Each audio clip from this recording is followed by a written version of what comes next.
Buenos días por la tarde, yo soy Al y bienvenidos a mi canal una vez más.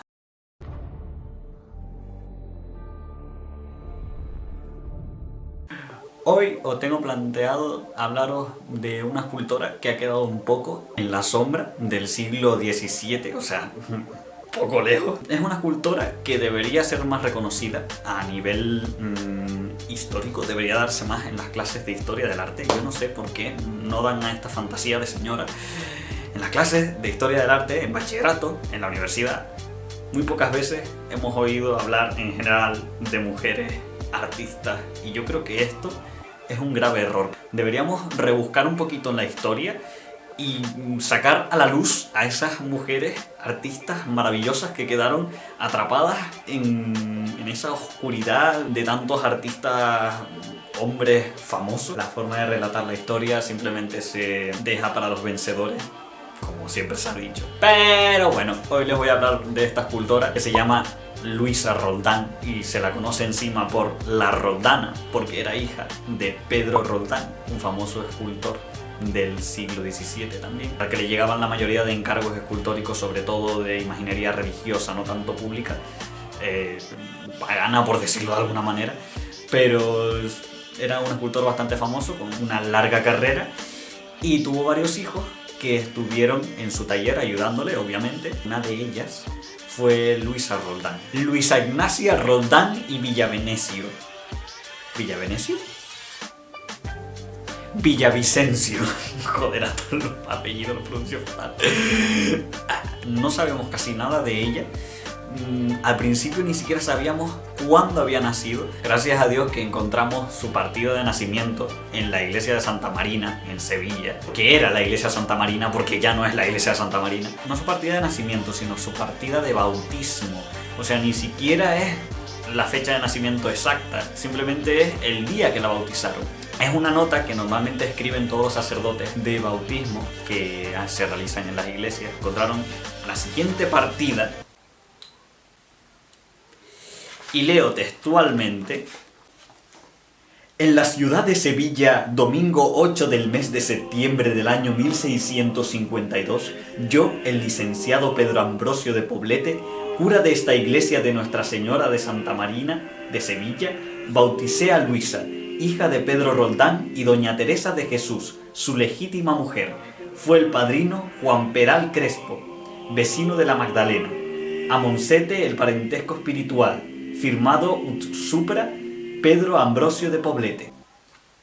Eso es lo que nos dice el cura de esta parroquia, que el 8 de septiembre de 1652 fue bautizada Luisa Ignacia Roldán. Esta mujer destacó muchísimo en el taller de su padre. O sea, todos los hijos estaban en su taller ayudándole con labores seguramente de desbastamiento de madera, digamos, la tarea sucia, por decirlo de alguna manera. Mientras los hijos se encargaban de las tareas sucias o de los detallitos finales, Pedro Roldán se encargaba básicamente de dirigir un poco la obra en su taller. Tenía gran aprecio por su hija, o eso dicen los historiadores, de que Pedro Roldán tenía bastante aprecio por su hija, porque notaba que destacaba un poco sobre las demás. O sea, veía que tenía algo, esta niña, que demostraba en su forma de hacer las cosas. Y entonces Luisa pues fue aprendiendo muchísimo más rápido que sus hermanas y sus hermanos. No me acuerdo si tenía algún hermano.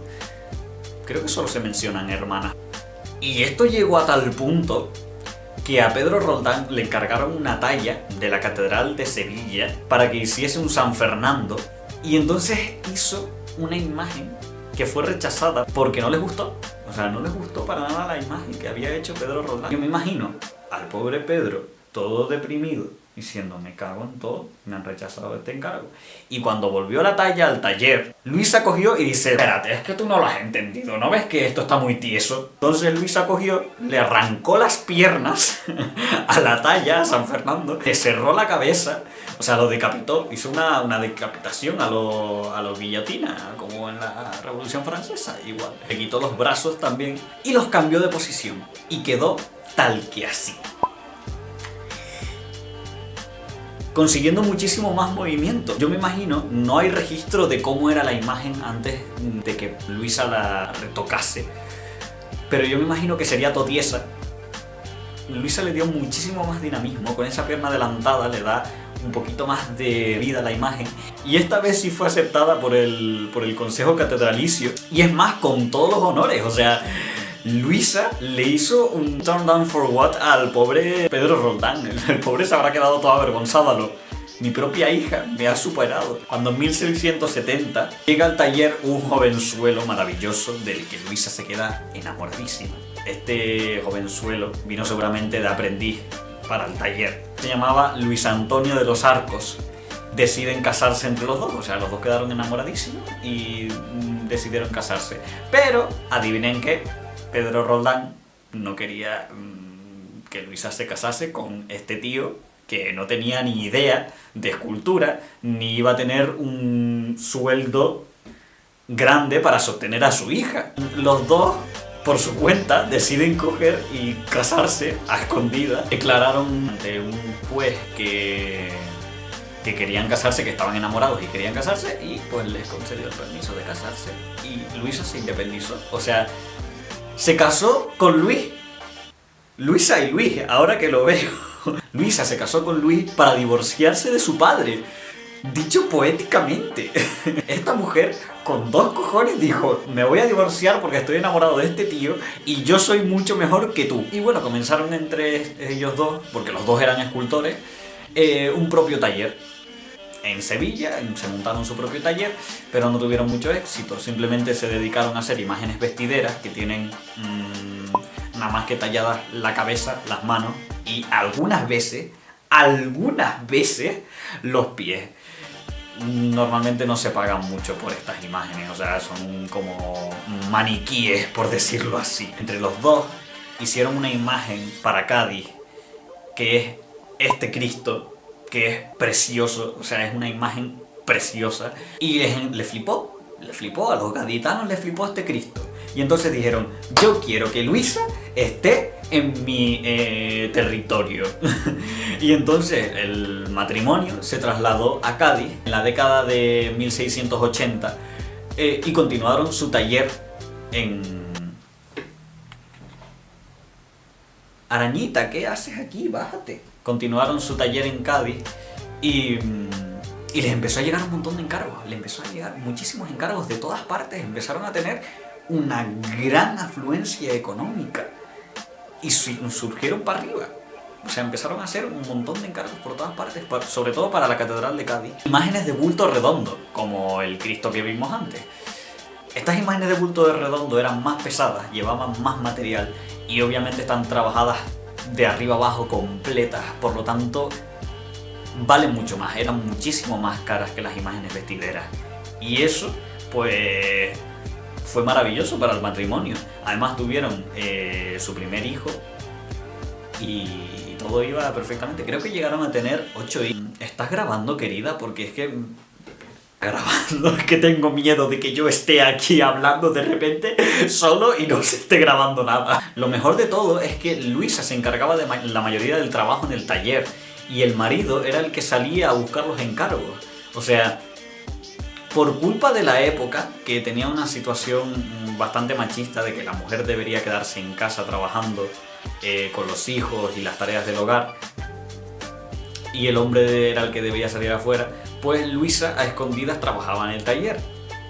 Se sabía que Luisa trabajaba en el taller, pero se entendía, en aquella época, tú imagínate, se entendía de que el marido era el que dirigía el taller, pero no, era Luisa la que dirigía el taller.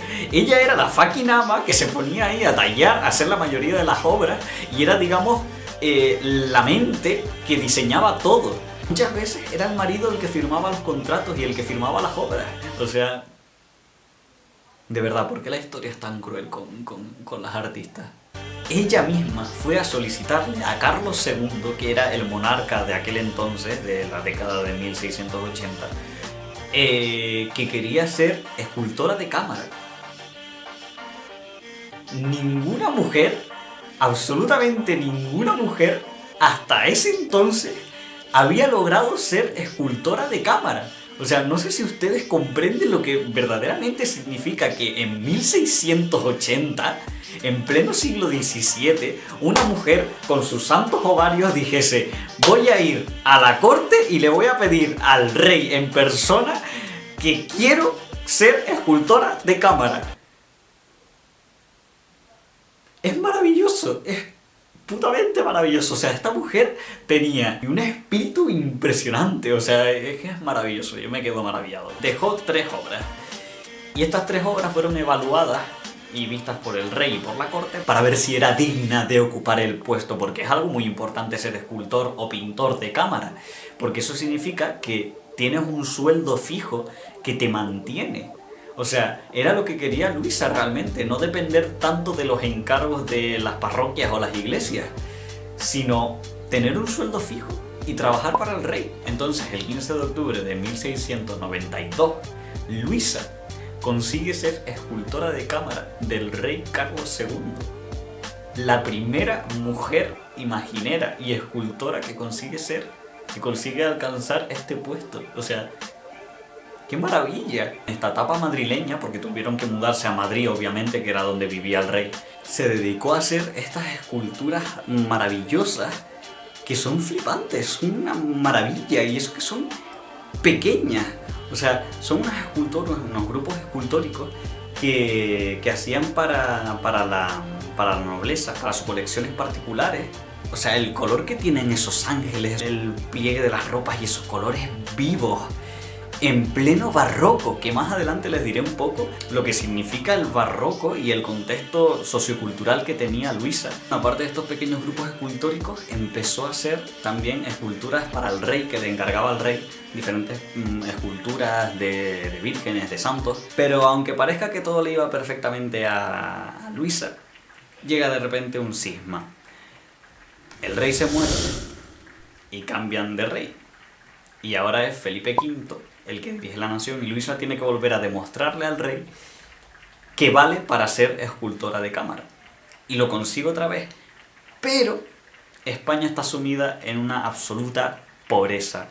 Los ricos siguen siendo más ricos y los pobres siguen siendo más pobres, como ha sido... Y los pobres siguen siendo más pobres, como ha sido toda la vida de Dios. A Luisa no les llegaban los pagos a tiempo y le mandaba cartas al rey como que estaba en una absoluta pobreza. O sea, le pedía que si no le pagaban, por lo menos que le diesen un poco de ropa o algo con los que ellos puedan vestirse.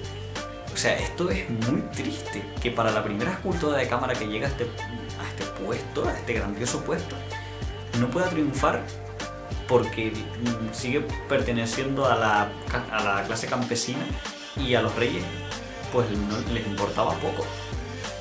Y bueno, pues nuestra querida escultora termina falleciendo en 1706, y su partida de fallecimiento se recoge en la iglesia de San Andrés en Madrid.